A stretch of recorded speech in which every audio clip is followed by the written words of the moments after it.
Assalamu alaikum wa rahmatullahi wa barakatuh. Welcome to yet another edition of Truth to Power. My name is Faraz Patel. I will be in your company for the next 45 to 50 minutes. Well, last week, just before we headed into the Easter weekend, the ANC NEC had decided that all those who were charged with corruption should step aside. Well, one of them is, of course, the ANC Secretary General, S Magashule, who, of course, has corruption allegations pending over him. Now, he and along with many others have been given 30 days. Of course, the 30 days, we are into those 30 days. Around about 10 have gone through with regards to that have been given to them for them to step aside. Now, the question that has to be asked is, will Magashule step aside, or will there be resistance from him and those who, of course, charged with corruption? Now, to go ahead and make this discussion, I'd like to introduce our guests. I have Ungama Mtimka. He is a political analyst and no stranger to the show. And I would like to welcome Lukhona Mnguni. He's also a political analyst and he's the host of Power Talk on Power FM on weekdays between 9 a.m. to midday. Gentlemen, thank you so much for joining us. Thank you for the invitation. No, it's an absolute pleasure. Lukhona, I want to start with you. And before we go to obviously what happened in the NEC meeting, I want to just look at what former President Jacob Zuma had said. And I quote, the ANC top six, had thrown me under the bus.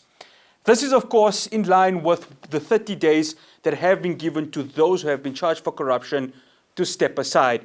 In the laws of something being coincidental, how high does this rank? I want to start with you, Lukhona.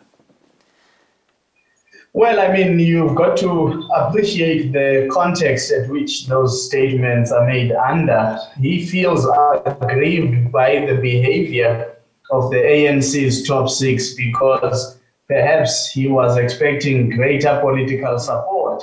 In the same letter you are citing that extract from, former President Zuma also talks about the fact that the NEC once took a decision that people should go in their individual capacities to support him when he's appearing before the courts of law and not as ANC members clad in party regalia. So he saw that as the ANC distancing itself from him and therefore withdrawing its support for him as a former leader, something that he says demonstrates just how much the ANC has neglected him. But of course, this is not true. When he was in office, he literally used the ANC as a vehicle for his personal endeavors, and that it would give him the necessary support through the phenomenon of collective responsibility. Nobody was allowed to be out of the party line and not toe that party line. In fact, if we look back to history, his own NEC, when it took over after the Polokwane 2007 conference, it did not give as much political support to former President Thabo Mbeki. We saw premiers of provinces being recalled in unceremonious terms. We saw the strong push for the disbandment of the Scorpions and undoing of the Thabo Mbeki legacy in government. And when Mbeki wanted to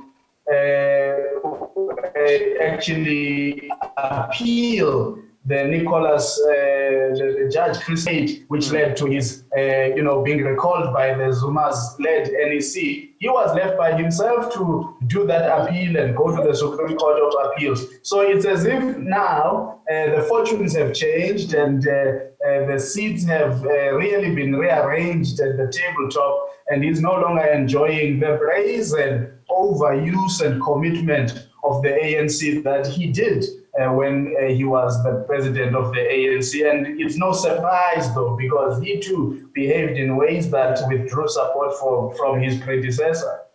Ungama, I want to come to you with regards to this question.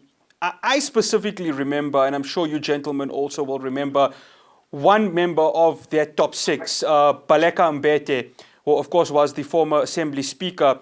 She was one of those who voiced her support for former President Jacob Zuma with regards to what he's saying.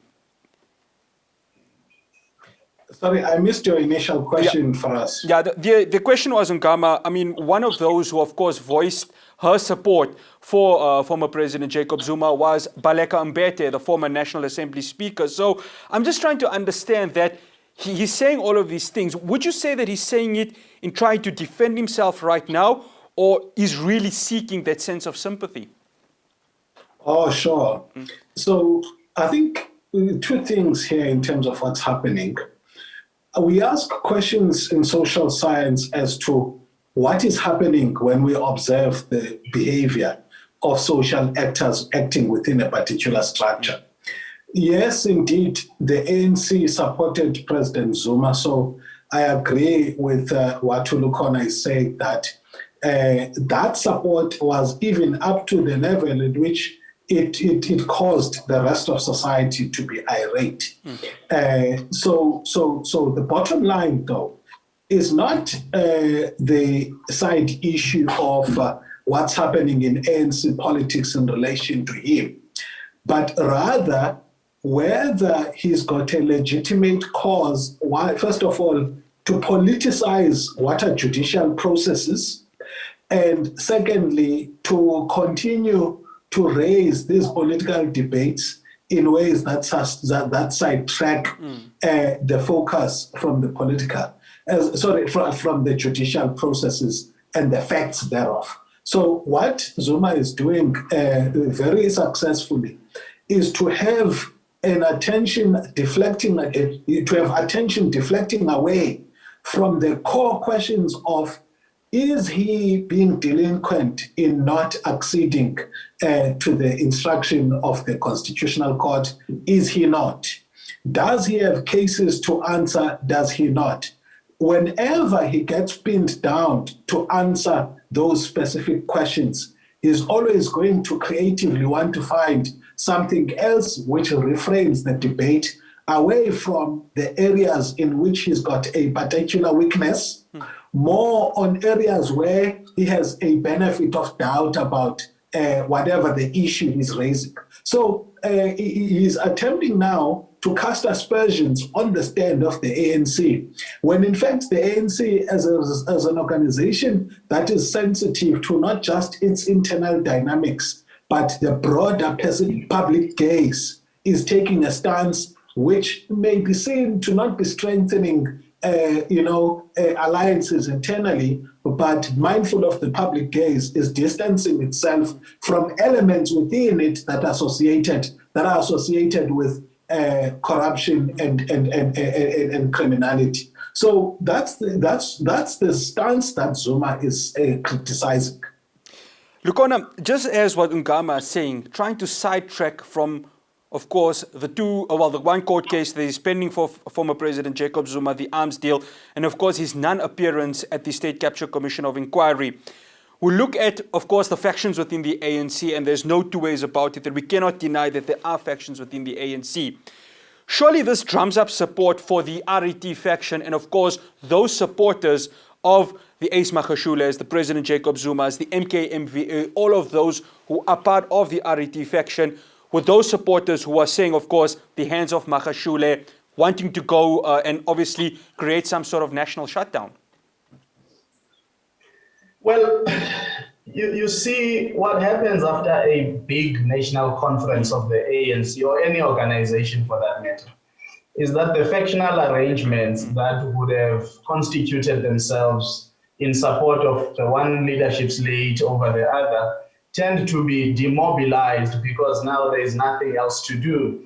You've got to accept the outcome of the conference and give your support to the newly elected leadership, and then try for the next 5 years to see how best you can mobilize.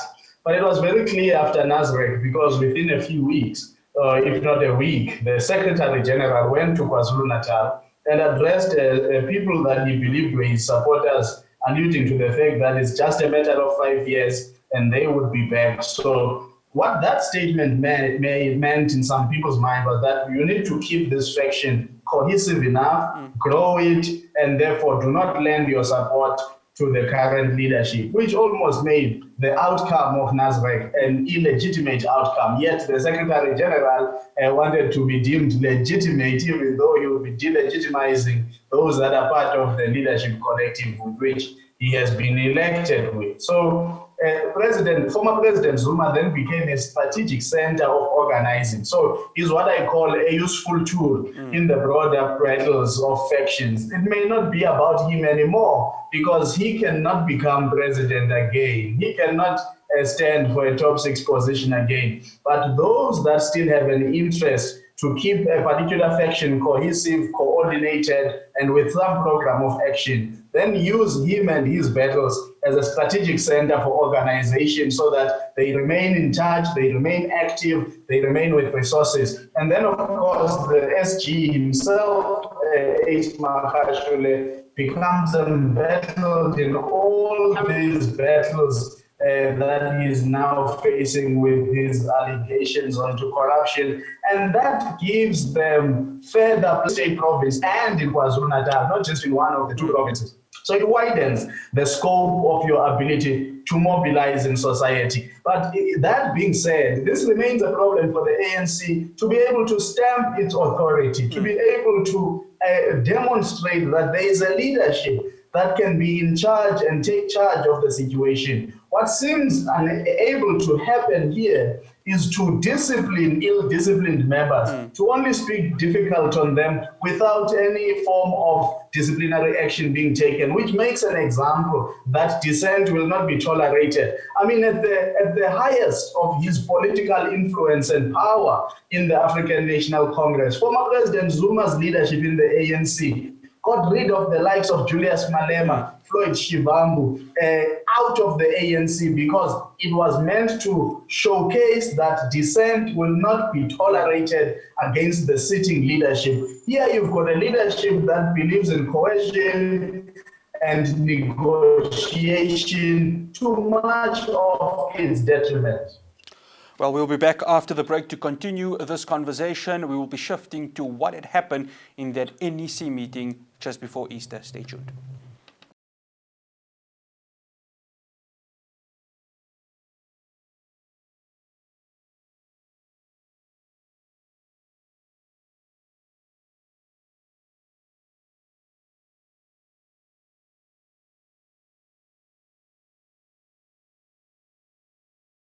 Welcome back to Truth to Power. We are continuing our conversation with regards to last week's ANC NEC meeting.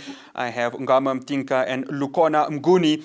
Ngama, I want to come to you. When there's an NEC meeting, and I remember specifically former President Thabo Mbeki, it was during a Power FM Chairman's Conference, when he mentioned, and I would like to compare it to, for example, cabinet meetings, what happens with regards to that. There always has to be a collective outcome with regards to decisions. You know, I know that you guys obviously speak to certain, people who are close to NEC members within the ANC. How is that collective always needed to be done in order to make sure an agreement is confirmed between all members of that party? Ngama? It's a very interesting one for us. Yeah.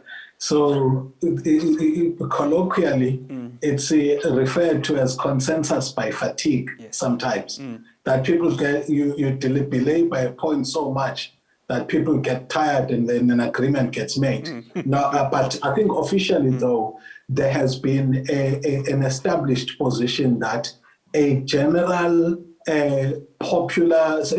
general consensus has to be observed in terms of contributions or discussion of all the avenues that people raise in a matter, and ensure that if a decision is taken, nothing trumps some principles that would have been derived from one view, which may not be the one that gets resolved on. So, for example, if you recall, this matter of a step-aside resolution has been in the NEC now, I think 3 to 4 meetings, if my memory serves me well, where you find that after every meeting, there is a process underway to try and ensure that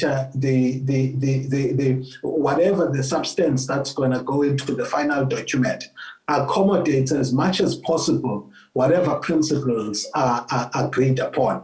But I think we may not escape the fact that the decisions in the past 3 or so meetings have reflected a relative, and I'm using that word deliberately, a relative position of strength on the part of President Cyril Ramaphosa and his camp, relative in the sense that decisions which favor his camp have not been taken as swiftly as some within his camp had suggested, for example, ahead of meetings.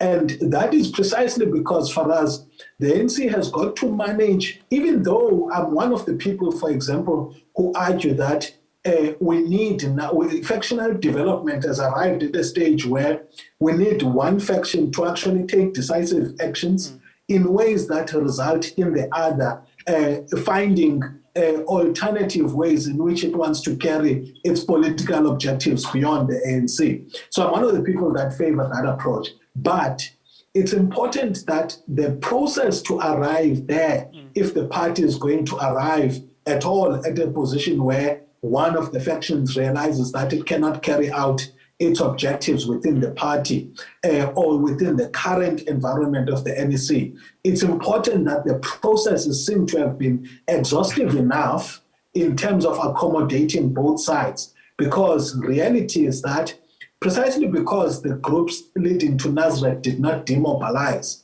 you have now a situation where for the sake of greater stability within not only the NEC but also in Parliament, you do need some degree of patience in decision making and making sure that with every decision you win as many as possible people who may be opposing a particular motion more on rational grounds, even if they are aligned with the faction. Because once you deliberate a matter, you exhaust a matter in terms of the positions that people differ with, you are able to persuade some people who would have told the factional line to actually move with what may be seen to be rational, as it is alleged to have happened, for example, with Nomvula Mokonyane's vote on this issue. So it's crucial that while faction, a continuum is found in that process of consensus building, such that a decision is arrived at after winning over some of the people who may not have immediately supported that motion when it was deliberated on initially. Even as I support for us a broad view that says the factions have arrived at a level where they have become bigger than the organization. And that's where I want to take it to, Lukona, because you have these certain members within the party. Of course, the motion wants to be passed, but some of these members get outvoted with regards to it. Because we are a democracy, because we allow for the space to happen, it will definitely happen. So what happens to those members who are, of course, accused of corruption? Because this was something that was taken from the NASREC conference, that all those who are accused of corruption need to step aside. If you are a member that is accused of corruption, surely you're sitting there and you're asking yourself, well, there's nothing much I can do because this motion is going to be passed due to the majority who wants it to be passed. Well, you know what also creates an interesting dilemma in this conversation is that across the factional divide, there is consensus that corruption must be fought and that criminality has no place in the African National Congress. Where there is a big debate is whether corruption starts at the point of accusation or at the conclusion of the matter before the courts of law. For a variety of reasons, I'm not really a big fan of the step-aside notion because it really does little for the ANC. It does little in this sense, because the more you force people who are allegedly corrupt to step aside, the more animosity you breed within the organization, the more they mobilize supporters to attend to court, the more the name of the organization is denigrated anyway, because it is still an organization whose members are seen to be siding and supporting those who are allegedly corrupt and allegedly having committed criminal conduct. So it's not really a solution to the problems. The morality problem that the ANC faces is really far larger than that. And I think for those who are accused of corruption and their matters are before the courts of law is really to say the yardstick that we have positioned as the NEC is no longer within the fluidity of the NASREC resolutions. If you read the NASREC resolutions, they even talk about people having to step aside if they fail to give a reasonable explanation. Now, I've been asking ANC people, what is the interpretation of a reasonable explanation if you are accused? And who determines what a reasonable explanation is? Now, forcing everybody who is accused and their matters before a court of law closes that gap and that scope that is given by the NASREC resolution. So you might find that the NEC has gone a bit too far than what the NASREC resolution had prescribed as per the branches. On the other hand, it talks about, at times, this sense of a voluntary stepping aside. But the danger for us is that so many ANC leaders stand a chance to be tainted when the Zondo Commission report is published later this year.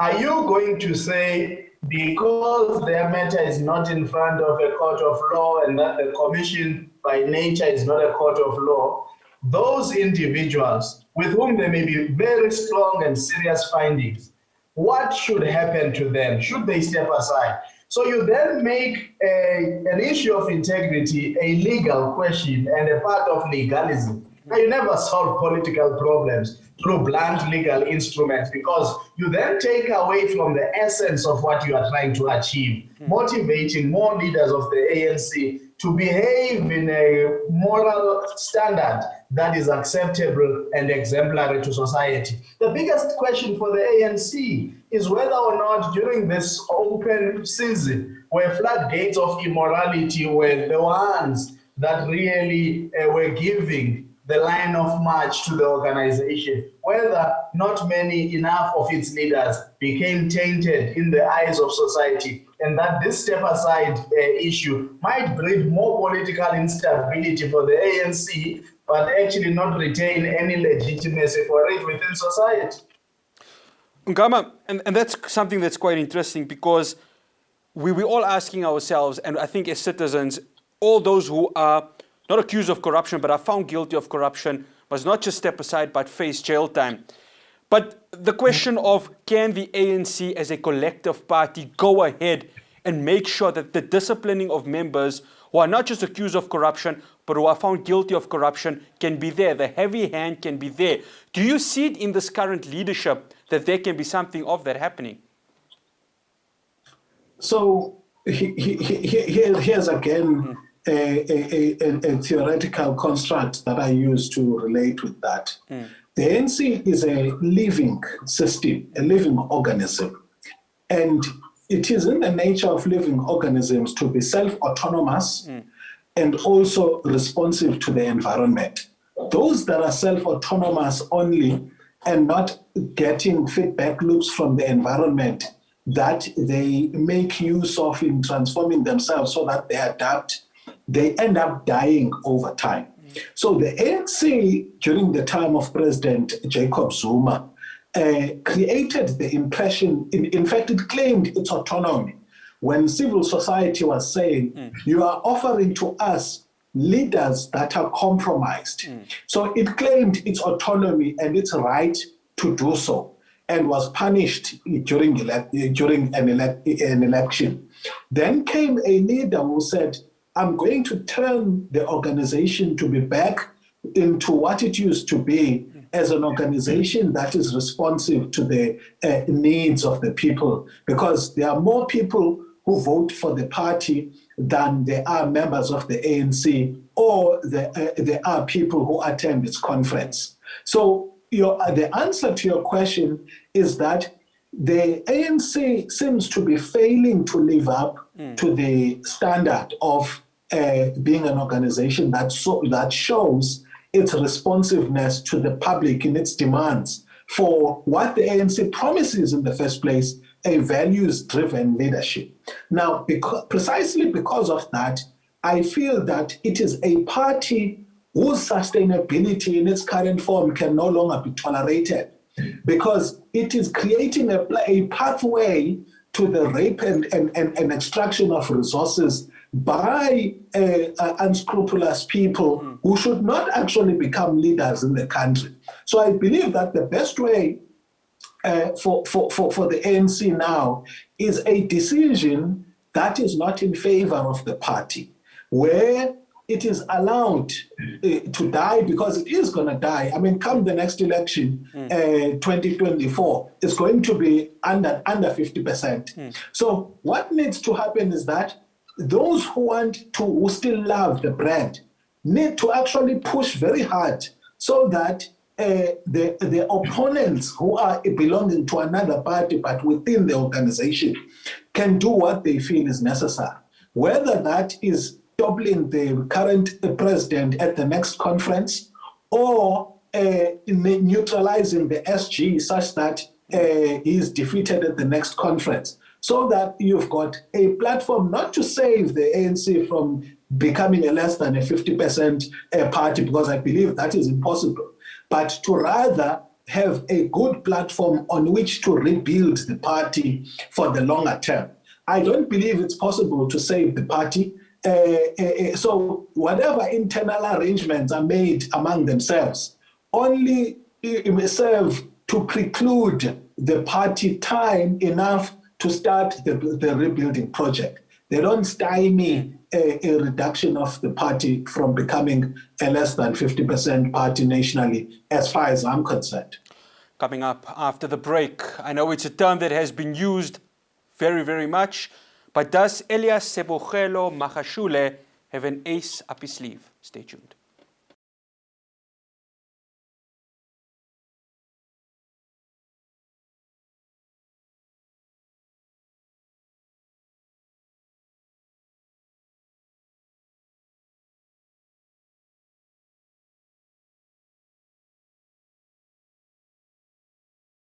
Welcome back to Truth to Power. I'm in conversation with Ngama Mtinka and Lukona Mguni. Lukona, I want to take this question to you. We've seen, obviously, just before the year ended, with the asbestos case in Bloemfontein, the support that ANC Secretary General Ace Magashule has. We, of course, saw some members of the party coming in their individual capacities to support the SG. When you look at that support, when you look at the ultimatum that has been given by the ANC, surely this could be grounds for him to say, well, I don't really need to step aside because I have that support within me. Well, I mean, if the NEC takes the decision that he must step aside, he will eventually step aside, because these defiant leaders, by the way, they understand that there is a point at which you should not test the limits of the highest decision-making body. Because if you do that and successfully do it, you risk the chance that in future, when you assume a leadership role, then there will be no reason for anybody to respect the leadership and the authority of the structure that you lead. So we saw this with former President Zuma when he was being asked to resign as the president of the country, did a very weird 2 p.m. interview, defiant, and almost trying to say he will not abide by the decision of the NEC. But you get to a point where you can only test the authority of the leadership until so far, because ultimately this is an institution and a leadership or structure that you would still want to utilize one day, for you to assume its responsibility as a leader. So even for Ace Magashule, I think there'll eventually come a point in time where he accepts the decision of the NEC. And of course, remember, they accept this because they hope at times maybe another leader, a highly placed leader of the opposing faction, might be faced with similar circumstances, and therefore there must still be room for them to step aside, because then you are in a detente situation if nobody steps down, because then the entire clause and the resolution becomes moot. And yet I think this step-aside resolution is going to be used in the provinces, in the regions, in strategic ways to try and demobilize and really take out some wind off the sails of some of the leaders. But you talk to the support that Magashule had in Bloemfontein. What was interesting and curious was a point made out to me by one of the observers to say, did you see that there were no provincial chairpersons and provincial secretaries in that support? So it's really not a support that is extremely in charge of party structures and influential in party structures. But there's a caveat to that. Most of the provincial leaderships in the ANC actually are overdue for provincial conferences. So the absence of a provincial chairperson in KwaZulu-Natal or the Eastern Cape might mean nothing, because those very leaders themselves may be on the chopping block and they might not return as leaders of their provinces. I think the state of flux, which is what aligns me with what Ongama is saying, the state of flux that the ANC finds itself in is so fluid that in actual fact there is no organization. Most of the structures there have reached the end of term. There are no regional structures, there are no provincial structures, there are no legitimate structures that can stand the test of time. So in fact, we might be talking about an organization whose entire power configurations have changed, and only conferences of the lower structures will begin to give us a fair picture of what is happening. So at times we focus a lot on those who make the noise, we focus a lot on those who are at the forefront of messaging, but not at the nuances of what is happening. When I interviewed the secretary of KZN, for example, Ndumiseni Ntuli on Power Talk, he said to me, well, the step aside does not necessarily mean that Ace Makashule stops being Secretary General of the ANC. It simply means he steps aside and there are certain functions that he will not be able to conduct and preside over as the Secretary General. So if you buy that, it then means that the terms and conditions of the step aside might actually disappoint society, because stepping aside, unlike stepping down, does not create a vacancy. It simply means that you are not the face of the organization and not part of the day-to-day running of the party. Ongaba, that's an interesting point that Lukana, of course, brings up. You step aside, but there are T's and C's that come with it. Are one of those T's and C's, Ongama, and maybe you can educate the viewers, one of them that says, come the 2022 ANC elective conference, he cannot run for the president of the party? I don't know. That's a simple answer. Yeah. But I think that you see, once factions develop in a party, you then have power bases. So Lukona earlier on mentioned Jacob Zuma as a power base. I don't think that's the exact term he used. So power bases in factions are the structures of the organization, every key position or region that positions a particular camp to strengthen its cause.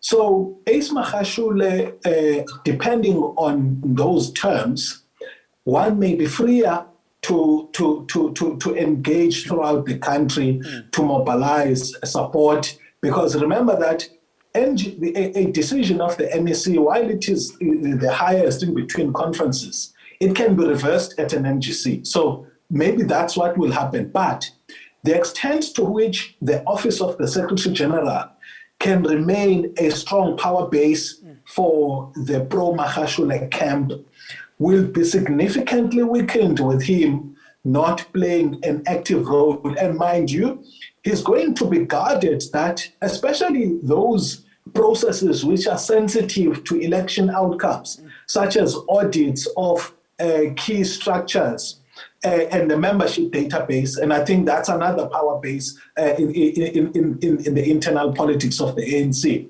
because it determines who wins conferences. And it may be argued that you had a stalemate in Polokwane, partly because, at Nazareth, partly because that office was divided between Gwede and Jesse Duarte.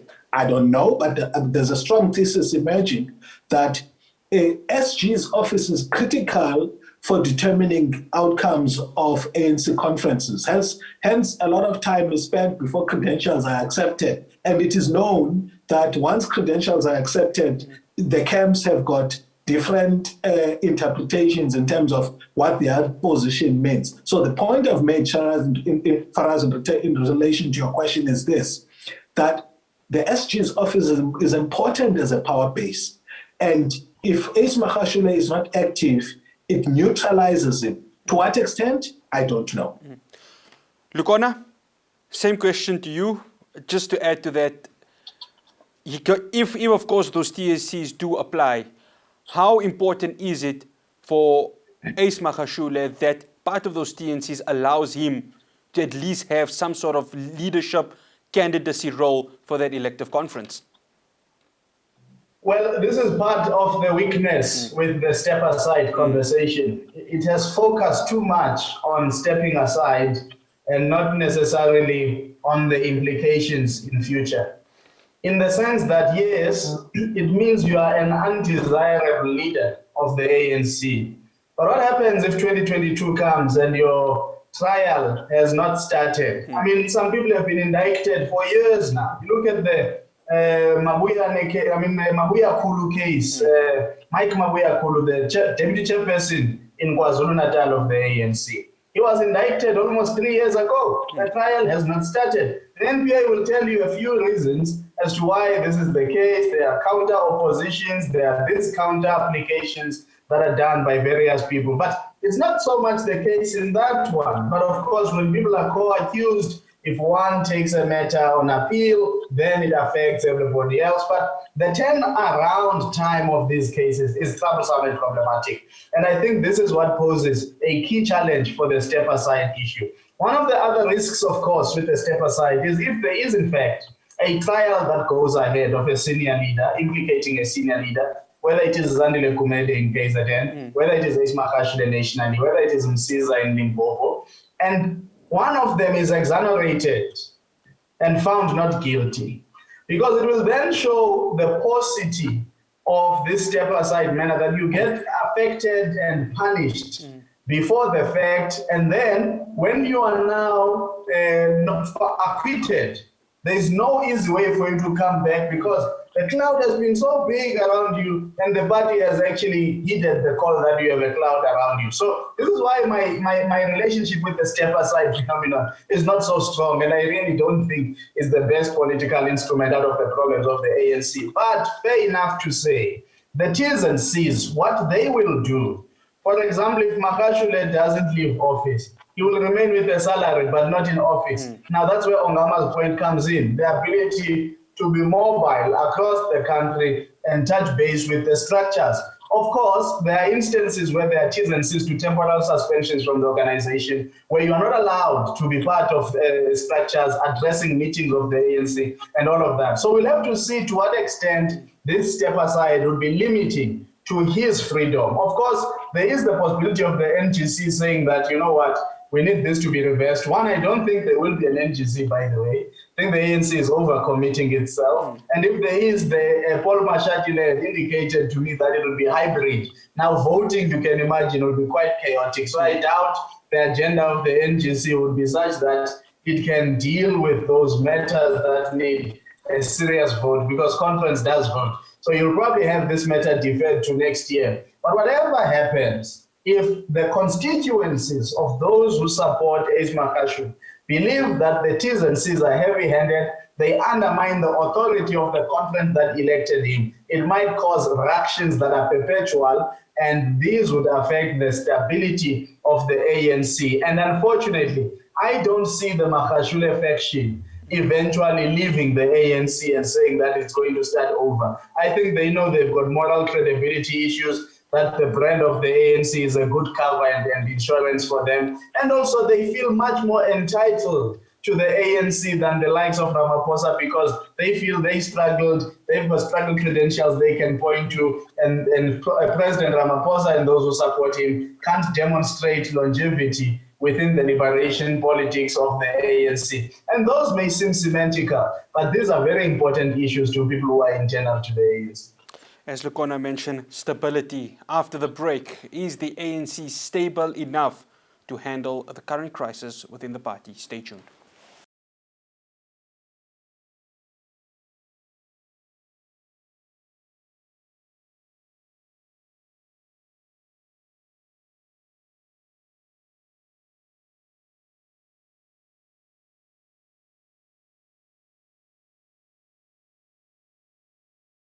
Welcome back to Truth to Power. We are discussing the events that had happened, of course, with the ANC NEC meeting that happened last week. Ungama, the ANC, we've, as you know, this generation here, we've been told that this is the party that, of course, led us to the liberation, led us to the freedom, you know, gave us the opportunity to access things that myself and, of course, you two gentlemen were not able to access during the apartheid time. It's a guilt that has been given to us for so many years. If the ANC in its current crisis continues to be this way, surely this will, as us as citizens of South Africa, us as voters as South Africa, will have to look at this and say, surely there needs to be a different look to the ANC if they cannot solve out this current crisis of corruption and, of course, disciplining its leaders. So if I look at the ANC, I unfortunately have to arrive at a conclusion that says the systematic erosion of youth formations within the party that are robust, that do not sing from the same song sheet as the mother body, was a quick way to destroy the future prospects and relevance of the ANC as a useful organization for South Africa. If you look at the rhetoric of the ANC Youth League in the lead up to the Mangaung conference, therein was the politics of transitioning the ANC from the entrapping and entitled positions of them being a liberation party and to be a lot more futuristic in the contribution that Julius Malema and company were making around the policy positions which they came with.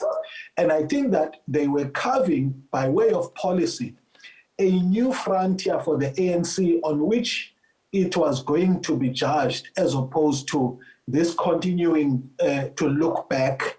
Now, I've said all of that to say, it appears to me that as a result of the fact that the vision of the party in terms of the emerging aspirations of a younger generation of leaders was accommodated elsewhere outside of the party structures of the ANC, what has been left within the organization is a wannabe,